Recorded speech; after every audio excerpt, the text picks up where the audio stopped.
We've never offered this at Willen Hospice. We've done Vietnam, we've done Borneo, so we thought we'd just up it a bit more, or throw in a bit of altitude just to make it a little bit tougher. So what we're going to do is just talk a little bit about Willen, what we do, and how the money, if you join our challenge and choose to fundraise for us, the difference it makes. We've got Jan, who's joined us from Action Challenge. These are the experts, so you'll be really happy to know that I haven't planned this. I'm not going to take you and show you where to go. We'll use our experts, and if I've seen one of your presentations online, and it is really informative, and we have lots of photos, so you're going to be wowed by all the sites you would see. I'm also joined by Ollie, who works with our business development at Willen, and Ollie's done this. So he's just going to share a little bit about how that was for him, and how brilliant it is, and that you should do it as well. So I'm going to do the Willen part first of all. So my name's Dawn, and I'm the Challenges fundraiser. So I look after people that do mad things. So they climb, they cycle, they run, they skydive. So anything where you go, I want to take on this challenge, and I'm going to do it for my chosen charity, Willen, because I've just seen someone that's gone through a really difficult time, and I want to give back. So I have a lovely job of supporting people, so I will be your support if you choose to do this with us, and help you with all those fundraising ideas, etc., that you may need from us, because it's not easy to fundraise, and I will be that support and help you. So you are at Willen Hospice, so we obviously oversee a beautiful Willen Lake, and we have 15 inpatient unit rooms here. So people that need support, maybe for pain relief, to help their loved ones, and they then may choose that this is where they will stay till their last few days. We've just had a big refurbishment, so we had some money left from some legacies, so we're really, really lucky. So you are in a cafe area which has been built, and part of the whole revamp, this is part of it. So we hope to open this next year, and as you run or walk past or cycle past the lake, come in and you'll be able to get a coffee and have some of our lovely homemade cookies and cakes that have been made by the hospice. So I think this is a beautiful space, and the difference when people fundraise and think of us makes a real difference for people here. Every room now overlooks the lake, so if you've ever had to come here to see someone looking after it, some of it was a car park, it was all a little bit different. So it's a beautiful space, but it costs money to keep it going, so that's why we need support. The next area, which one?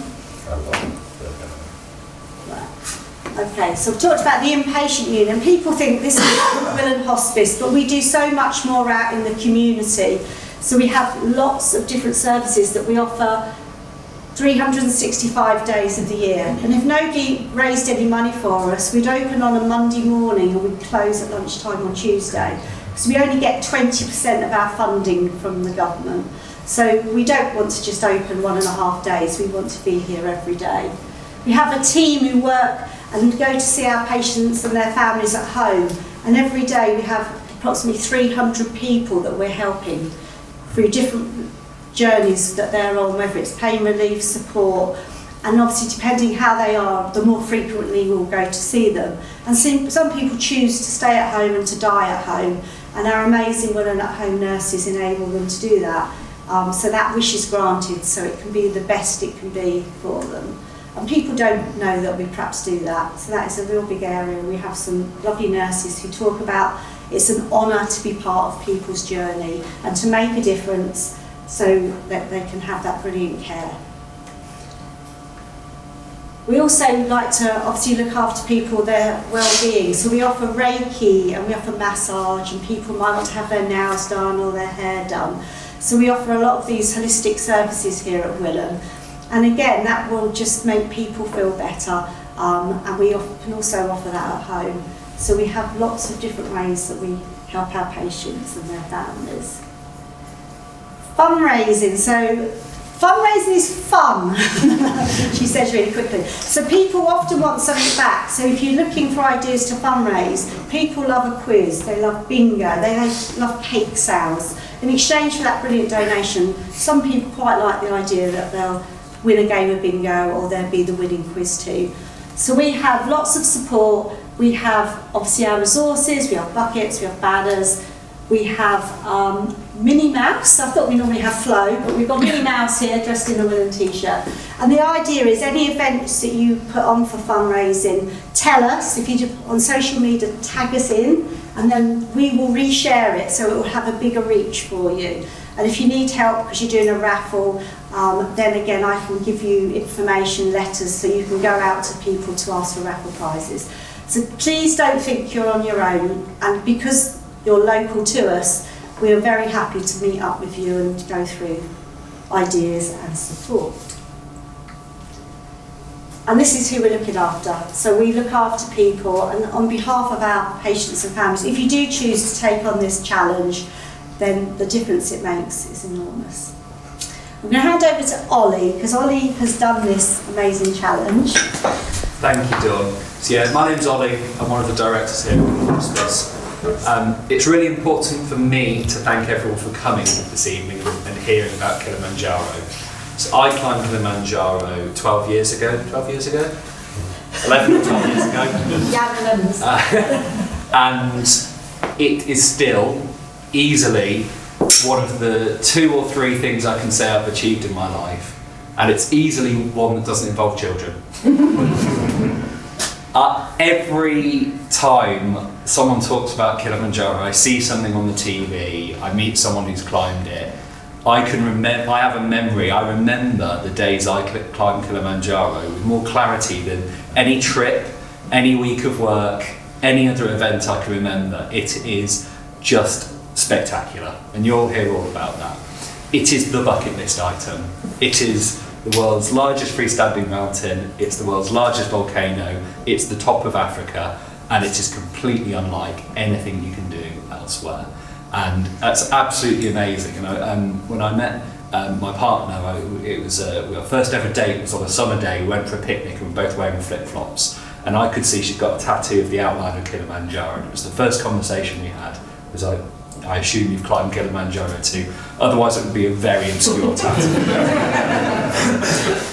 Dawn's talked about Willen Hospice, and I'm making the assumption that a lot of people in the room either know what we do firsthand or know someone who does, because at 300 people in the community at any one time, we are working with a lot of people, providing real quality and a real benefit to them at the end of their life. That's what we do. In any given year, 30,000 people in Milton Keynes die. We only look after a fraction of those, but those people have a much better experience of it. And as Dawn's just said, our money's going down. The government money is going down year on year, and the cost of living crisis is on its way. So we're offering you an opportunity tonight, one, to tick off the best bucket list item and to do the most amazing adventure of a lifetime. And whilst you're doing that, you've got an opportunity to keep this hospice going, to keep the wonderful care and keep looking after people here in Milton Keynes. So all I am here to say, whether you sign up or not, is just thank you for coming and thank you for being curious enough to see what this event is all about. Thank you, Ollie. Well, not much left to say about that. So as Dawn said, my name is Jan. I'm here from Action Challenge. We will be delivering this climb for everyone in 2024. Just click this on to the next slide. So by way of introductions, I've climbed Kilimanjaro myself 3 times. First time was about 10 years ago, so about 2 years after Ollie was first up there. I've done it on 3 of the different routes available, including the one we're going to talk about tonight, which is the Lemosho route, as you'll hear about. And I'm not just saying this, it is my favourite of all the routes we offer, for very good reason. So I'll tell you a little about who we are at Action Challenge, what we do, why you should trust us to take you to the top of Africa's highest mountain. Talk a little bit about the service, what you can expect on the mountain in terms of the day-to-day, the food, the kit, the equipment, the camps, the support. And then we'll go through the routes, day by day, what you can expect. Then talk a little bit about how you can prepare, kit, training, medical issues, and then cover a bit about altitude, because everyone always has questions on that. And then we'll throw it open to questions. And we do have a bit of a special offer for you as well, a bit of a discount for this group from Willen. So Action Challenge, we are an events and trekking specialist. We run a series of events here in the UK under our Ultra Challenge brand, with about 30,000 people a year take part in that. They walk, jog or run 100-kilometer distances. We also do events in the Himalayas, effectively on 5 continents around the world. But our most popular trip, by quite a significant margin overseas, is the Kilimanjaro Challenge. And I think Ollie ticked off all the reasons why it is so popular. It's Africa's highest mountain, which makes it one of the 7 summits, the highest mountain on each of the 7 continents. It's the highest freestanding mountain in the world, which you'll see from the pictures. It's not part of a range, it kind of rises up all on its own, which means you get these incredible 360-degree views from the top. And you get to reach the top of it as well. We do some other treks like Everest Base Camp, where you kind of get halfway and then turn back. Whereas this, you get to stand on the top of it and really take it off. So it'll be the dinner party story you'll be telling for years to come, telling the grandkids all about it. And there it is there in all of its majesty. The one thing you'll probably notice with that, it's not your typical mountain. It's not a triangular peak. That's because it's actually a dormant volcano. No danger, it's not due to go off anytime soon. And the summit is that point there, Uhuru Peak. It's 5,895 meters above sea level, and it's the highest point of that crater rim. And what we're aiming to do during this climb is to A, get to the top, but B, on the way up there, acclimatise, get your body ready for that extreme altitude. And then you have a final summit night approach up that steep slope that you can see there. You zigzag your way up and then kind of walk around the crater rim. That's the kind of views you can expect on the top. The conditions can change. I was talking with Ollie just before we started. We have teams that go out on a week apart. Sometimes there's snow, sometimes there's no snow. It's a mountain, the conditions can change. But you do often get beautiful views, great backdrops, blue skies on your way to the top. What we offer on these climbs, and we do this on all of the dates, including the one on the 25th of January 2024, is we run them as a group challenge. And what I mean by that is you can sign up on your own. You can sign up with a friend, partner, or a small group of you, or you could get a team of 25 people supporting Willen Hospice out there. But effectively what we do is we take a big group of strangers, and everyone goes out together along with one of our UK mountain leaders and a medic, and everyone flies out to Tanzania together. And effectively you go up that mountain as a group of strangers and come down as a group of friends, having gone through that whole experience. And there's something beautiful that happens on these climbs that we don't really control, and that's all the little interplays and relationships and in-jokes that form with any group on the mountain, because you bond with each other for 7 days up there. So that kind of summarises what we do. I didn't mention the kind of key stat. It says 6,000 on there. Will be, I think, over 7,000 successful summits by the end of this year. That's people who've taken up to the top of the mountain successfully, and I'm pleased to report we have brought them all back down as well. We are supportive. We give you all the pre-trip preparation you need, so from kit lists to training guides. You can contact the office. Most people in the office, like myself, have climbed Kili at least once, so we'll happily bend the ear of anyone who wants to talk about it.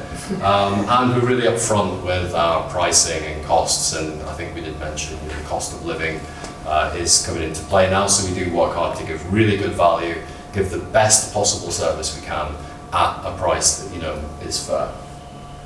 So what we're going to talk about is the Lemosha route, which is this one here. Just to kind of talk about what you're looking there on that map. In the middle of the screen you've got a little purple triangle, that's the target, that's Uhuru Peak. At the centre, and you've got all these different colour bands that sit around that. Each one of those colour bands is a different sort of climate zone, a different altitude region. And each one's sort of different. At the bottom you've got rainforest that's quite warm, it's humid, all the way up to the top, which is effectively Arctic tundra, no plant life, no animals. And every day you'll pass through all these zones on the way to the top. One thing you'll notice on this, and this is an important feature of the Lemosha route, is, that's working that. You go up to a higher altitude and then you descend back down. That's the acclimatization day.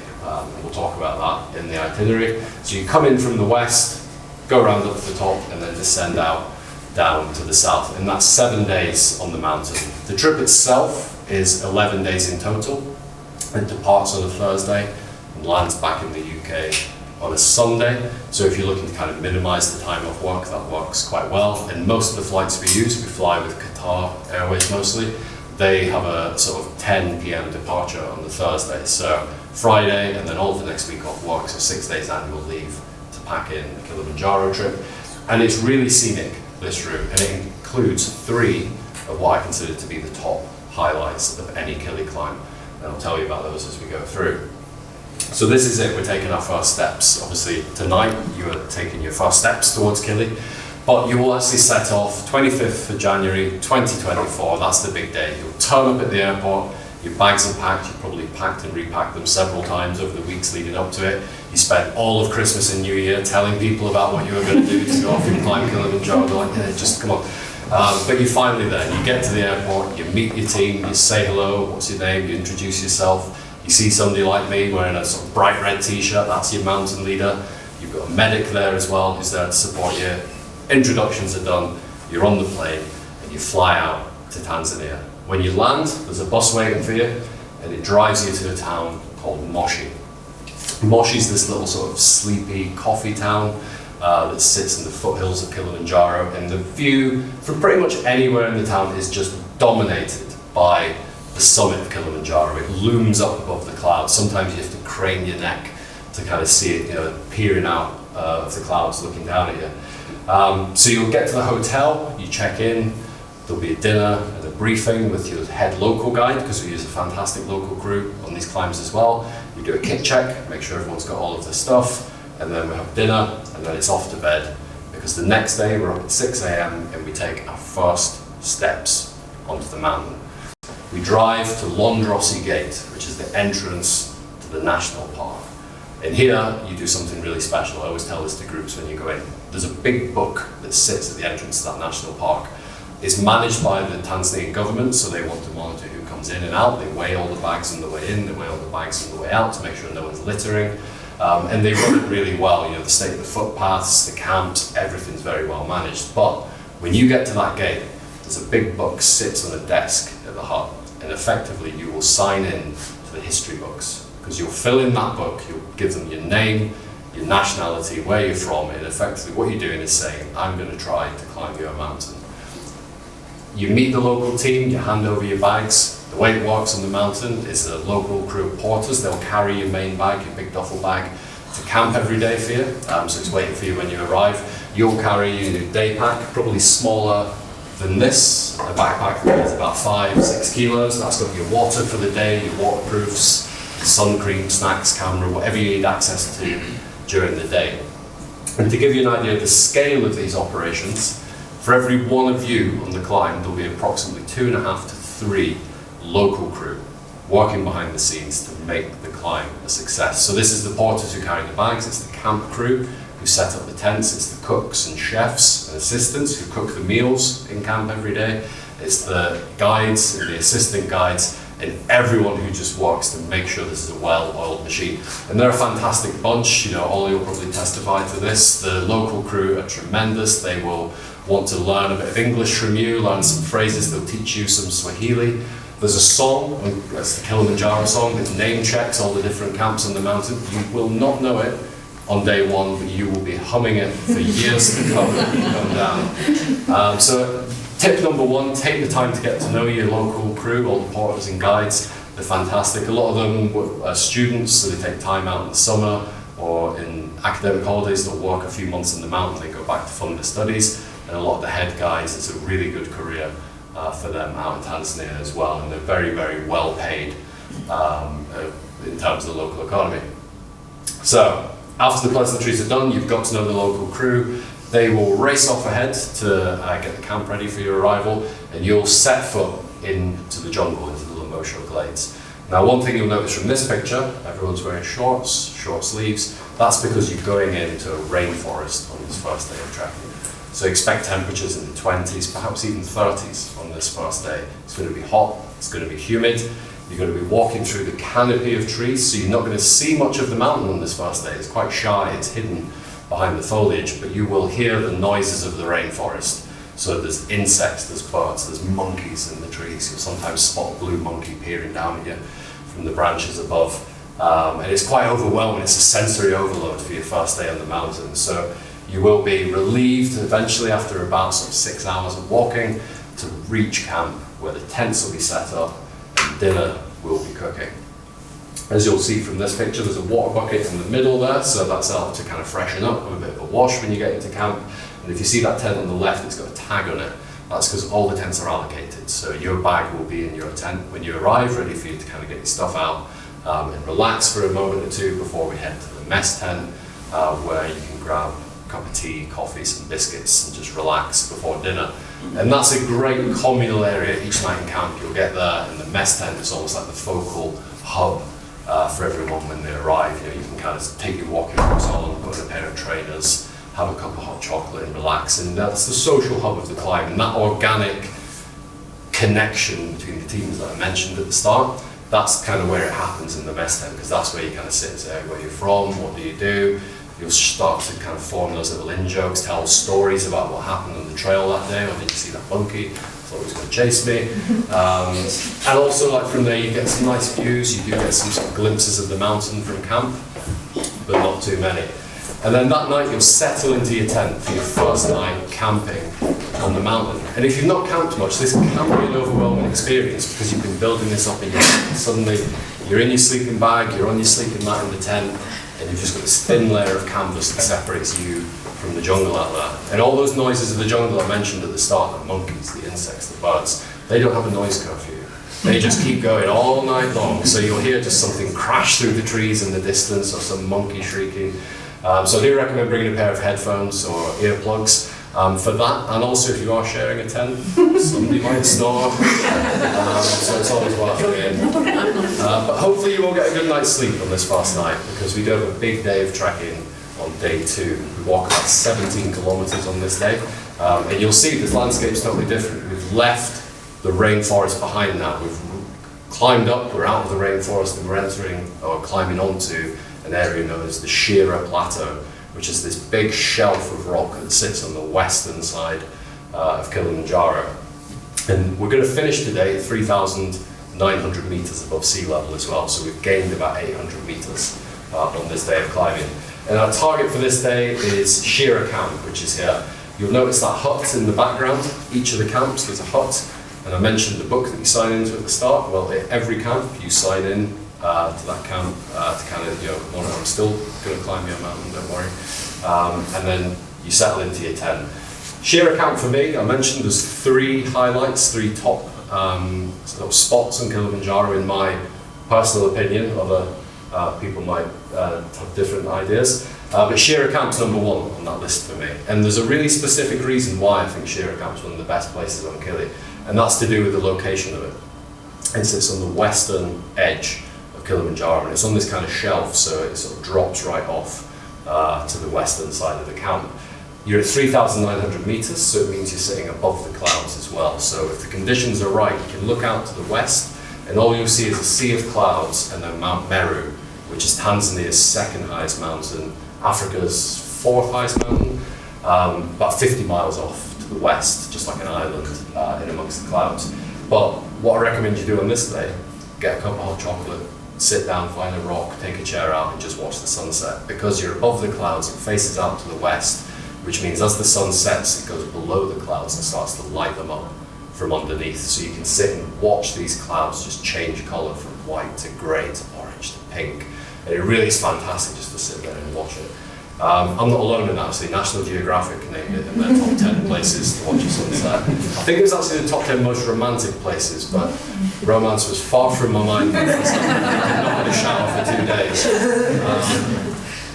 That's the view from the other side. So in the morning at Shira Camp, when the sun comes up, it actually rises from behind the peak, so you get this incredible silhouette of the target where you're aiming for coming up on the other side. And this is actually a nice little snapshot of what one of the camps looks like. So you've got the sleeping tents there, you've got the staff tents, you've got the mess tent, and then you've got those 2 little green phone box style tents there. Can anyone guess what they are? Spot on, yes. There are toilets at the camps on the mountain. The national park built these toilets. It's effectively a giant pit with a shed on top. They're not very nice and they can be quite unhygienic. So we take our own chemical toilets in a toilet tent. They're only for use by our group. They're cleaned and they're sanitary, so you just know there's going to be no nasty surprises waiting in there. And it also means we can be a bit more flexible with where we camp as well, because we don't have to put our tents up within walking distance of the mountain toilets. We can actually find the premium spots a little bit further away and maybe a little bit quieter as well. So this day, day 3, is probably the first tough day on the trek, and this is the acclimatization day I mentioned. And this is where we do a thing known as climb high, sleep low, and this is really common in mountaineering, and it's a really important part of getting you ready to go up to the summit. So what we do is we start at 3,900 meters above sea level. We trek up to this area here known as Lava Tower, which is close to 4,500 meters above sea level. We have lunch, we hang out there, we take some pictures, and then we climb back down to another camp, Barranco Camp, which is at 3,900 meters, 3,950 give or take. So pretty much the same altitude that we started the day at. But what this does, you go up to altitude, the higher you go, the air gets thinner. When the air's thinner, there's less oxygen, so with every breath you take, your body's absorbing less oxygen. When you go up high like that really quickly, your body recognizes this and it kick-starts a bit of a sort of process where your liver starts to produce more red blood cells, your blood starts to thicken up. So when you're sleeping on the night of day 3, your body's getting you ready to go to the top. And you know how marathon runners, long distance runners, they go and train in Colorado and the Rift Valley, they'll go and train up at altitude. That's exactly why they do it. They're thickening their blood up. So when every breath they take in, they're absorbing more oxygen for the muscles. So Lava Tower, just a quick note on that, it's named because of Kilimanjaro's volcanic past. It's a big lava sort of plug that hardened and all the rock around it is sort of eroded. It's quite a nice feature. And on the way down from Lava Tower to Barranco Camp, you pass through this little valley with these really cool looking plants, like giant groundsel plants. The Latin name is Dendron Seneca Kilimanjaro. And as you can probably guess from that name, they only grow in Kilimanjaro. So this is the only place in the world you can see these plants sort of in the wild as you walk through them. And then we get to Barranco Camp. Just going to have a quick drink of water.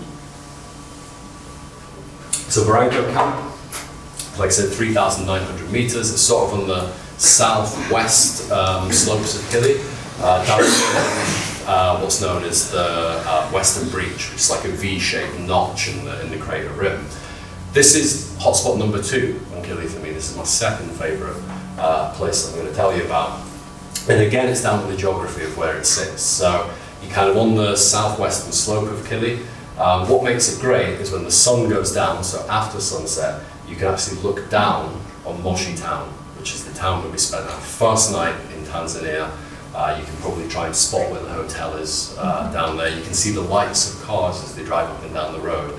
And normally you only get that view from the window of a plane, but you'll be sat there with your feet on the ground, the wind in your hair, staring down at this place, and it really starts to drive home just how far you've come in the last 3 days.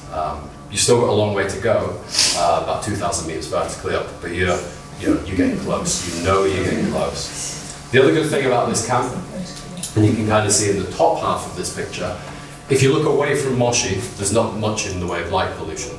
And if the conditions are right, if there's no high-level clouds, you will get some incredible views of the stars in that kind of clear night sky. You know, you're close to the equator there, so you can see the Milky Way with the naked eye. If you stare at a patch of sky for any amount of time, you'll spot comets and meteors shooting over. You'll spot the space station going round. It's an incredible place to kind of just sit and stare up at the sky. But don't spend too long doing that, because the next day we've got this to contend with. Day 4 on Kili, we take on the Barranco Wall. This is often known as the summit before the summit. It's the aperitif, the starter, the hors d'oeuvre before you head up to the top. So you'll have breakfast, you walk out the tent, the head guide will point at what looks like a sheer rock face, and they'll say, we're going to climb that today. And you'll think, oh blimey. And then you get closer and you notice it's crisscrossed with these little pathways, about 1 meter, 2 meters wide, as you kind of scramble and walk your way up. Now that's shot from a really dramatic angle. I think we need to do that picture, is just rotate it a bit like that. Again, it's not that steep. You kind of wind your way up. If you go on YouTube, and if you're kind of unsure about it, maybe don't, but search Barranco Wall on YouTube, and people edit these things together with dramatic music and them like climbing up. It's actually a really fun day. It starts to feel like an expedition on this day. You know, at no point are you sort of cliffhanger, hanging off the edge of cliffs. You know, you're walking along paths on the way up. There's one spot that's known as the Kissing Rock, where there's sort of a meter wide path that goes around, and there's a rock, and it's tradition to sort of give it a little as you walk past it. But other than that, it's a fantastic sort of hour's climb to the top, so you really begin to feel the burn in the knees and the thighs. And then you get highlight number 3 for me on Kili. This is the third best part. Obviously, you probably realise I'm not mentioning the summit is the best part, that's a given. But this feeling when you get to the top, because it's the summit before the summit, you will be sort of out of breath, you'll feel the burning in your legs, but it's, you know, you've done it, you've got to the top of this thing, and you get this incredible backdrop where it's just blue skies, clouds, and you looking out to the south. Obviously, if you look the other way, you've still got the mountain waiting for you. But we stop here, we'll get a group picture, have some drinks, hydrate, have some snacks, and then carry on to our camp for the evening of day 4 on the mountain. And this is Karanga Camp. This sits in the middle of the Karanga Valley, which is this big wide saddle that goes from the top of the Barranco wall across to where you make your final approach to the summit. And this is great, it sits so right underneath the southern face of Kili. So as the sun sets, the air above the mountain starts to cool, you get clouds start to form up towards the peak, and they just come rolling down those slopes. You can see there's some wisping through camp there, and that's kind of cool to sit there and watch the sunset. Obviously the colours on the face of the mountain change, but then those clouds just come rolling through the camp. The next day we're up, and we've got quite a short walk on this, day 5. Not too far to go. We leave Karanga Camp, and what we effectively do is walk to the right hand side of the screen and then up that ridge to the left. And what we're aiming for is not that camp you see in the middle, that's Barafu Camp, but we actually go beyond that. So a lot of climbers will use that camp as the sort of base camp before going to the summit. We walk about half an hour beyond that to a place known as Kosovo Camp. And half an hour won't sound like a lot now, but when I explain what happens on summit night, it'll make perfect sense why we do that. So we got from Barafu Camp through to Kosovo Camp.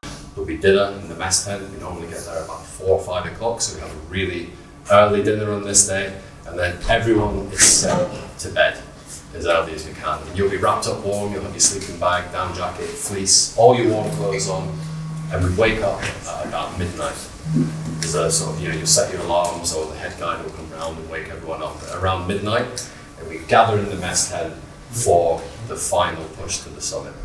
So it's about midnight, it's dark, it's cold, and you'll be thinking, why are these people making us doing this time? There's a really good reason why. So you remember that picture from the beginning, the sort of conical slope? That's covered in like a loose pumice stone, like rock, and at night that sort of tamps down and freezes a little bit, so it's easier to get your footing on. During the day it's quite loose. Second thing, the higher you go, the more UV light you get exposed to. And at the summit of Kili, you'll be exposed to around 70% more UV light than you are at ground level. So we want to minimize the amount of time we're spending on the summit in sort of full daylight. So we meet in the mess tent, the guide will come around, make sure everyone's got their head torches on, has got plenty of water, snacks, and then we will leave camp. We walk out in what I can only describe as the world's weirdest looking conga line. Everyone's walking single file, and we'll have the leader at the front, the medic will be at the back, and interspersed amongst the group will be the local crew, the summit porters and people. So normally a ratio of 1 to 1, so for every one of you there'll be one crew member, the rest of the crew waits down at the base camp.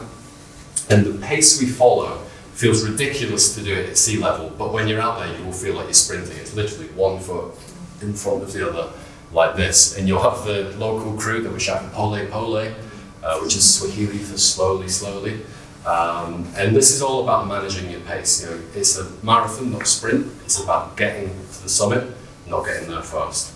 And if we overexert ourselves at altitude, if you push yourself too hard, you start to lose your breath, you can start to hyperventilate, your body can go into panic mode. So what we're doing is managing the pace, keeping it sensible, and obviously the group might stretch out. There's a bit of elasticity in terms of where people are, so if people just want to take the time a little bit more, they'll be walking towards the back, and then anyone who wants to keep pace with the leader will be at the front. We kind of follow the slope up to the top, and what we're effectively doing is zigzagging our way up. If it's a clear night, you can kind of see all the head torches of some other groups, so you can look down the slope and see everyone from that other camp who've not got the 30-minute head start on you, chasing you up the mountain.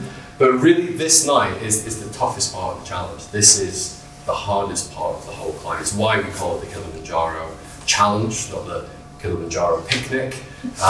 What we do is we walk for about 50 minutes, then we'll take a 10-minute break, hydrate, water, snacks, walk for about 50 minutes, 10-minute break, 50 minutes, 10-minute break. And throughout that whole time, unless there's a full moon, you're not going to see a lot. You'll have your head torch on. That's only really going to light the backside of the person in front of you. And you won't be able to see the ridge of the crater above you. You won't be able to see the camp where we started. So it can sometimes feel like you're walking on a treadmill. And this is the part where you need to dig deep, find that mental strength, load a few podcasts or inspirational songs or 80s power ballads on your phone to kind of get you through it, and really dig deep and push on through. But then we reach Stellar Point, normally around sunrise, 7 a.m., and that's 5,745 meters above sea level. So we're only 250 meters from the top here. But Stellar Point, we like to stop here and take a moment because a lot of good things happen when you reach Stellar Point. Firstly, the sun will start to come up, so you start to see how far you've come. And when it felt like you were walking in treacle and not making any progress through the night, you can actually look down and see the camp where you started, and you've come an awful long way through that night. That tough slog up to the top was worth it. Second thing, you know that you're not far from the top. You've only got an hour and a half, 2 hours of walking to the summit, and you get to enjoy the views. Kili's a freestanding mountain, so you get this big panorama out across the plains of East Africa. You can see the curvature of the earth a little bit, and I defy anyone to see the sunrise over that view and not hear the Lion King music. From there, so it starts to warm up a little bit, so you can loosen the clothing, maybe sort of loosen the down jacket and carry on. And then from there, the trail begins to even out as well. You know, this slope, all we're doing is following that crater rim around to the top. So on your left-hand side, you've got the glaciers that sit up there, and you can hear them creaking, groaning as they sort of warm up in the sun. And to the right, you can look down into the crater, into this big bowl that sits at the top of the mountain. And everyone sort of gets the second wind at this point, so people start to talk a little bit more amongst the group. You start to feel really excited that you're going to get to the top. But then after about 40 minutes, you kind of get back into that rhythm of pole, pole, pole, pole, and you sort of get the head down and walk. And as you walk along, there's always a moment, and some people get it earlier, some people get it later, but you'll stop and you'll hear everyone go a little bit quiet in the team. And then you'll look up and you'll see what looks like a motorway service sign, except it's made of wood, and it says, "Congratulations, you are at Uhuru Peak, 5,895 meters, the roof of Africa." And that's when you realize you've done it. All those months of training, the preparation, those 7 days, 6 days of walking, and you've made it to the highest freestanding mountain in the world, this roof of Africa. No one is higher than you on an entire continent legally. So we spend about 10, 20 minutes there. It can sometimes vary. There'll be time for pictures, so everyone will tend to want to get a big group picture there. You might want a sort of solo selfie when you reach there. Some people will grab their phone and try and make a quick call back home, and there's actually a little bit of signal at the top, so you can sometimes fire off a text to family and friends and let them know. Probably not 4G, 5G to sort of do a TikTok or an Instagram live. Enough to let people know. Or you can just enjoy the moment, take the pictures, hugs, handshakes, celebrations, and then we descend back down. Because at this point, we are still only halfway. We've reached the top, now we've got to go down to the bottom. But luckily, it's a lot easier going down than it is coming up. So what we do is we spend the time on the summit, and then we descend about 2,000 meters. So we go back to the camp where we were last night. There'll be a bit of food waiting there. If you get there earlier or before the rest of the team, you can normally rest up for a little bit. And then we descend further down, back into the trees. So in the space of about 12 hours, you go from this to this. And it's a bit of a head spinner to descend that quickly, but you go straight down. You will be probably the most tired you've ever been in your adult life at this point when you get into camp, because you'll have been on your feet for close to 15, 16 hours of walking by this point, with breaks and things interspersed in between. You get into camp, dinner's ready, you'll have a good feed, drop into your tent for probably one of the best night's sleep you've ever had. The next day, it can be quite emotional, because this is where we say goodbye to the team of local porters, the guys who've been working really hard to help us. So there'll be lots of singing, dancing, hugs, goodbyes. There is a bit of a tipping ceremony if anyone wants to kind of tip them. It is a big part of the local culture on the mountain. And then they get all the bags and they race off down to the gate to drop them on the bus. and then you'll take about sort of 3-4 hours to walk down to the gate. And there's one final important thing we do down at the gate. There's one last book to sign, and this is where you finally sign your name and your details in that book and said, I told you I was going to climb the mountain, and I did. And then we jump on the bus and we transfer to the hotel, where people normally do one of two things first, and you can tell a lot about them by what they choose to do first. And it's either a hot shower or a cold beer. You can't do both at the same time, why rush it? But we have a bit of a celebration dinner, so we freshen up. You can leave a bag back at the hotel with clean clothes. So we have a bit of music, barbecue, dancing. There's an award ceremony where you will get your official certificate issued by the Tanzanian government that says you have summited Kilimanjaro. We give you a lovely medal as well, so like a good solid medal that you can have as a memento, and a t-shirt that you can wear, strut your stuff with the medal and the t-shirt on your way back home. And then after that, it's time for bed, whatever time that is, and then the next day is to the airport and take the flight home. Or there is the option to extend your stay. You can go and visit Zanzibar and dip your toes in the Indian Ocean, or take on a safari and go spotting some big game. And there is some fantastic wildlife parks in Tanzania. So mountain life follows the sort of routine of the sun on every day apart from summit night. So when the sun comes up, we begin a day, there'll be breakfast at camp, and then when the sun sets, sort of normally around 7 o'clock, that's when we begin to wind things up and settle down for the day. There's a routine of 3 meals a day when you're out on the trail. So breakfast at camp in the morning, lunch is sort of at the midway point on the trail, and then dinner is served at camp in the evening.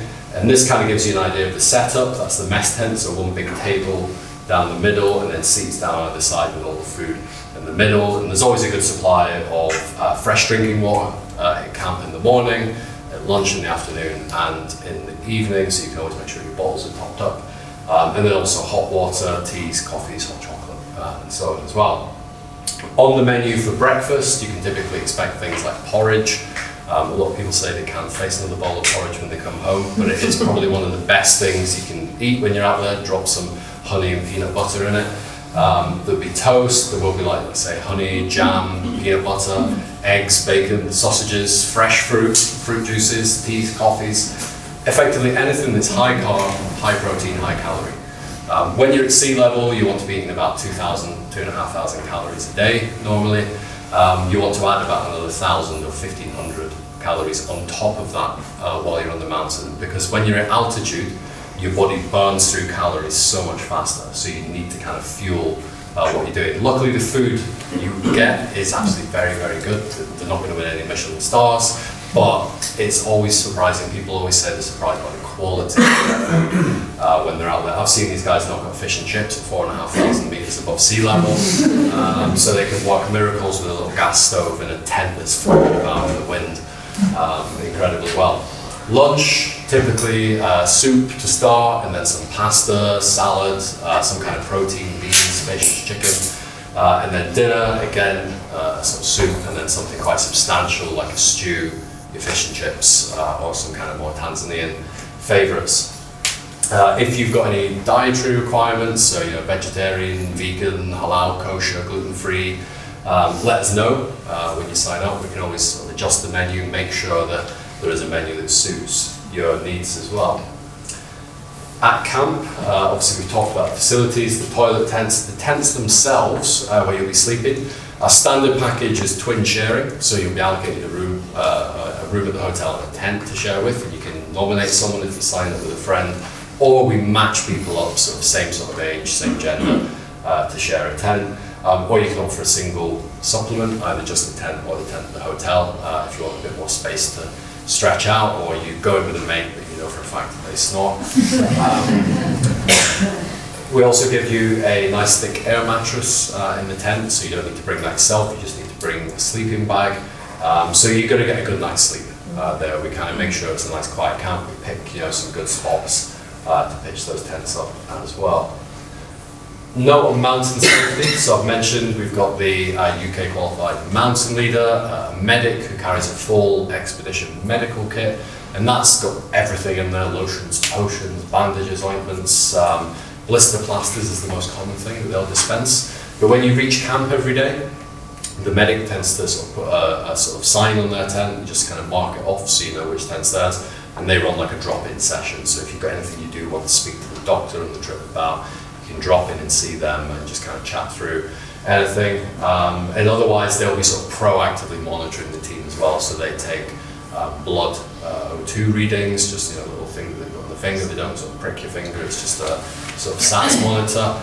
And they keep sort of notes just to make sure they can often spot if someone's feeling the effects of altitude before they actually feel the symptoms, so they can sort of get in there and prevent anything getting worse. They carry two-way radios between the leader and the medic, so they can talk to each other when we're out on the trail.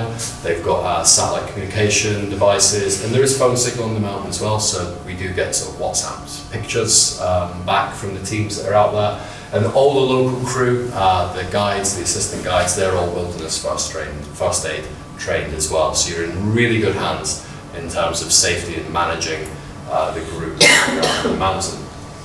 Now the big one, altitude and acclimatization. So I've mentioned acclimatization. What we do, we kind of take you up on that acclimatization day. That's one of the most key things. But around that, there's sort of 4 golden rules of altitude, which if you follow, will give you sort of 95% of what you need to get to the top. And that is eat plenty of food, make sure you're meeting your calorie needs every day. Stay hydrated, so carry 3 litres of water with you, make sure you're drinking that water at lunch time. Get some good sleep, so we make sure you've got the tents, the sleeping mats, comfortable places to bed down, and then manage your pace. Don't go too fast, don't overexert it. Those 4 things give you 95% of what you need. For anyone else who's kind of looking to get a bit more sort of assurance, there's a drug called Diamox. You can speak to your doctor, they can prescribe it, and that just helps offset the symptoms of altitude should you be feeling that. And our medics carry that as well. I've climbed Kili with Diamox and without. It made a little bit of a difference, but not a huge thing. But those 4 things are the most important parts of any climb when it comes to altitude. And then other quick notes on the sort of more boring aspects. So boosters, vaccinations, you don't need any vaccines to enter Tanzania. You used to need a yellow fever vaccine, but you don't need that anymore. And that's not because there's yellow fever there, it's because they didn't want it in there. So they wanted proof that you had been vaccinated, but you don't need to show that unless you've been to a country that has yellow fever. For the COVID jab, as long as if you've had your COVID vaccination, at the moment they're asking to see just a QR code, in your sort of NHS app. If you've not been double, triple jabbed, just make sure you get a PCR test within 72 hours of departure. Negative result will show them that. That's the current advice. I expect that's going to be lifted in the next 6 months. And then outside of that, you will need a course of anti-malarials, just a tablet that you take every day, and some good insect repellent. There is malaria present in the Moshi area, sort of in Tanzania.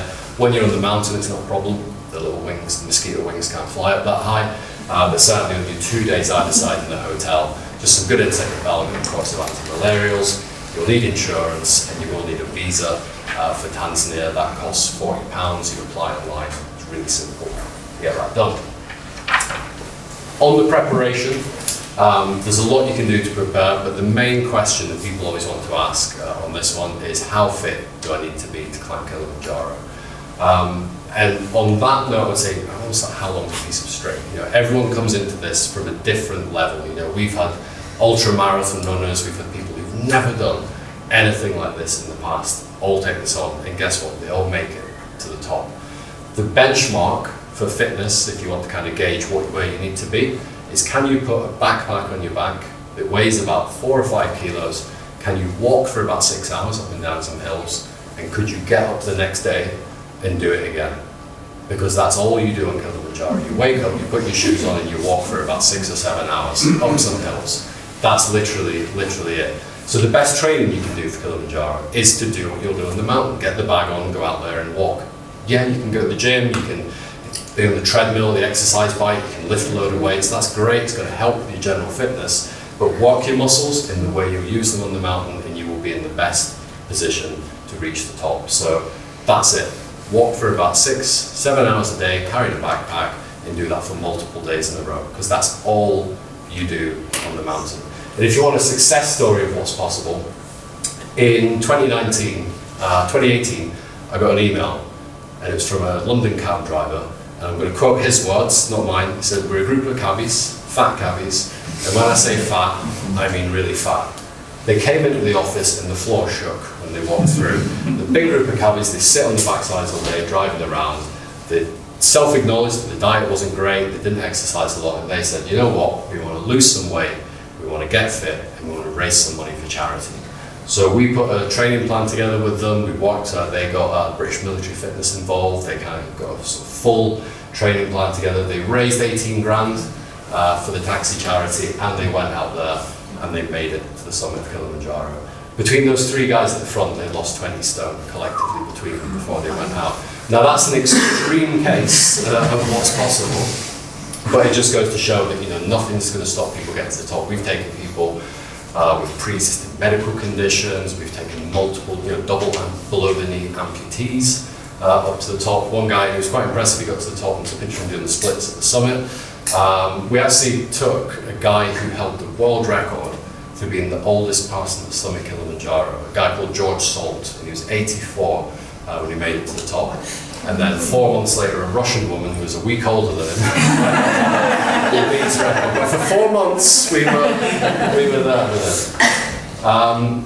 Outside of that, you know, kit, I'm not going to go through the full kit list of everything you need. But you know, the temperatures range from up to sort of 30 degrees to minus 20. So you need to have kit that's going to be appropriate for all those weathers. So the top 3 items, you want a good pair of boots, you know, high ankle support, waterproof and warm, and that are worn in. You want some warm clothes and waterproofs. And we give you, when you sign up, discounts with Outdoor Hire, who rent a lot of the kit, so you can rent a high-end sleeping bag for about 30 quid rather than buying one for 300, which sort of makes sense if you're, if you're looking at this as a one-off bucket list challenge. Absolutely rent the kit. If you think you're going to do a lot more of these, maybe invest in some bits of kit. And then we give you discounts with high street retailers like Cotswold Outdoor as well. And I think it's 10% off with them, so it's quite a big chunk off. I kind of mentioned the medical thing, but if you do have any pre-existing medical conditions like diabetes, asthma, anything like that, let us know when you sign up. We just let our medic know, and they might want to have a quick chat with you just so they've got full disclosure. But we always say there's no medical condition that we say is a red line, that we say, you know, no one's ever going to be able to climb. So we just want to make sure that we can make any adjustments that need to be done. And also if you're on medications, the doctor needs to know that. So after all that, hopefully you're thinking, that's great, Jan, come on, wind it up. We've got dogs to walk. But you want to know the next steps. So if you take a look at the flyers that you've got there, all the details of the climb are in there, the dates, the prices, and if you go to, I believe it is, there's a web address somewhere, yeah, willen-hospice.org.uk/Kilimanjaro, you can find out all the info there, and I think the link to the works there as well. After you sign up, you get access to our challenge app, call the office helpline, and we've got all of our sort of briefings and everything that you get access to as well. So one thing on the challenge app, we'll probably set this up for this group as soon as you all start signing up. You open it up, it's got all the kit lists, all the discounts that you get, all the training guides, the itinerary, all in your pocket, and it's got a really cool little countdown on there as well, so you can really start to feel the excitement as that gets closer to zero. Price of the challenge, so this group, it's flying out on the 25th of January, returning on the 4th of February 2024. It's a deposit to secure your place on the trip, it's 295 quid. And the total price, including the deposit, if you want to go with flights, 3495. And that includes your flights, transfers, meals, hotel, guidance services, permits. If you use the code WILLEN100 when you sign up, you'll get £100 off that registration fee. So it's going to be 200 quid to sign up, secure your place on the climb for Kilimanjaro, guarantee a spot on the plane, and really start that process of getting out there and ticking it off your bucket list. And that's not all. If you sign up with that code, we'll also throw in a free 50-kilometre place on one of our UK Ultra Challenge events. That's worth £129. And if you're going to be fundraising for this, that's also a fantastic opportunity do some extra fundraising to say, not only am I going to go and climb Kili, but I'm going to go and walk 50k along the Thames Path or the Jurassic Coast or the Peak District, the Lake District. There's 14 of these events to choose from throughout 2023. So when you sign up, you'll get your code and you can just let us know which of those you want to do. So I think you've got the code, is it in the flyer? Or? Yeah, the flyer on the back's got the registration fee with the £100 code, and the code is there. So you'd pay £195 on registration. You use that code instead of £295. Brilliant. So I think that's everything from me. If anyone's got any questions, we'll run through those. Any burning questions that you have to ask? Do we sign up on the Willen website? So it'd be through, we've got like a registration form that you sign up through us, and then we'll share. Well, we've got it on our site. Is that the link? Yeah, so you can Ah, click right, through okay. to it. Yeah, it should take you straight there. You can go onto our website and you can link through. Okay. Direct to the. Yeah, there's like a sign up now button, and that'll take you there. Someone else had a question. That was my question. Where's the link to sign up? That's a good question. Well, either I've scared everyone off, or we covered everything you need Did to you have a know. question? Now, what happens if you can't make it? If you can't complete it. Yeah.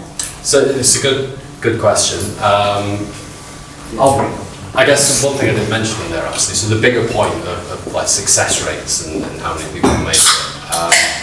Across the whole national park, everyone who tries to climb Kili, no matter what route, with any company, not just us, 65% of people will make it to the top, which means 35% of people don't make it to the top.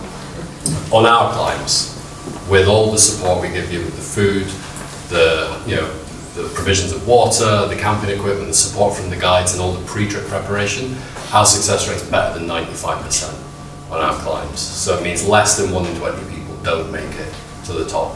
And most people, when they turn around, they get to Stella Point, they watch the sunrise, and they think, that's enough, I'm going to head back down, if they're not going to do it. So, people turn back for various reasons. They pick up a bit of a bug, a bit of an injury, they feel the effects of altitude, but they're very few and far between. Our last 3 groups we've had, one of them came back on Sunday, we had 100% success rates. Everyone made it to the top. So we have a really good track record of preparing people and supporting people when they're out there. You can absolutely climb Kili for less than we charge, but something's going to be sacrificed in terms of the quality of the support. So things like your flights, your hotel, your permits are all fixed costs there. So if you're paying less, the things that are being sort of eroded there is the food, the staff, the quality of the equipment and so on. So that all kind of goes away.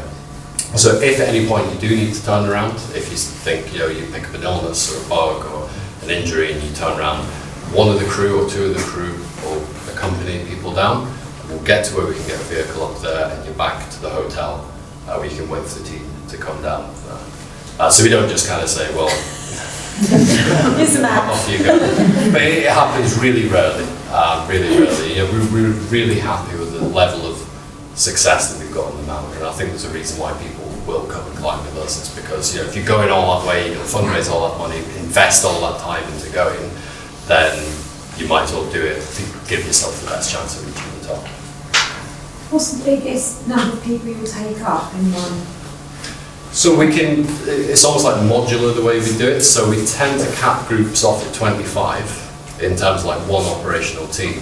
But we've run sort of 3 teams simultaneously where you'll have a mountain leader and sort of they'll have one crew, and then each other group will have another crew. So we've had 80 people, 90 people in the mountain at the same time, but effectively climbing as separate teams. So we just run things that way, and it makes sense to do that, because if you've got 90 people trying to fit into one big, have like a wedding marquee for the mess, it wouldn't work. So we just split everyone out there so we can scale things up. Obviously there's things like availability of permits and flights that might play into it, but we're over a year away from this trip, so we should have a fairly good idea of how many places we'll need. Just to explain as well, so this is classed as an open challenge, so anybody can sign up to this straight away via your own website. But if we can get 10 to 15 people or more for Willen, then Jan and the team will put us together. So you'll leading up to the challenge, we'll have a WhatsApp group. You can train together, you can share ideas together. So, and I'll look after you as that group. But this way we know it's going to happen because we don't need to get a minimum number.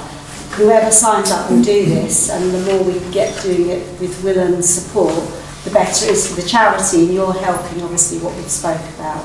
So just so you know, it just won't be Willen people that go on this trip. Does that make sense? But it will be the support and ideally lots of you. Yeah, I guess if we manage to get 25 people, then we can just have it as a... But, you know, if there was 15 from Willen, we'd separate you into your own team. Just again to be transparent. So you any more questions? Yeah, insects really like me. I was wondering, you know, how much in the way of protection it is, and what sort of things would you recommend to take? So when you're in, because if you imagine there's different climate zones on the way up, so beyond sort of day 2 on the mountain, you're going to see very little in terms of any kind of wildlife, insects, anything like that. It's mostly going to be, I mean, if I get bitten by a mosquito, I will swell up like the elephant man. You know, been bitten on the face before and looked like Bo Selector, big rubber face. So some good insect repellent with DEET, some DEET-based repellent will keep you sort of mosquito-free. The hotels all have mosquito nets anyway, over the beds and the windows, so it's not going to be a problem, but just some good insect repellent while you're there.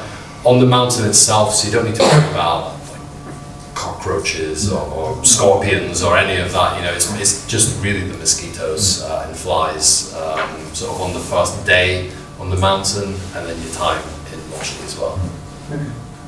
But long-sleeved tops, you know, long-sleeve trousers, you can get some light stuff that's going to kind of reduce the amount of exposed skin if it's something that you're really concerned about. So yeah, I just want to know, like, do you need to carry extra batteries, like power banks, or people refer like for solar power banks? Do they really work? Yeah, so there's no power on the mountain, so you just have to carry what you've got. So most people have got one of these in their pocket. That's going to be your main camera for most people. So a power bank's going to be your best option. So you can get one, you know, it's about £30–40 now. It'll carry about 4 or 5 charges for a smartphone. You can get these solar things that you sort of drape over your back, and they kind of work. You might get half a charge on the phone during a full day if it's sunny and there's no clouds. So I wouldn't rely on the solar things as much. Plus, you know, as you're walking, they flap around, they can fall off, they can break. So a power bank is perfect because you can just have that in your backpack, charge your phone as you walk in, and it will do 4 or 5 sort of full charges.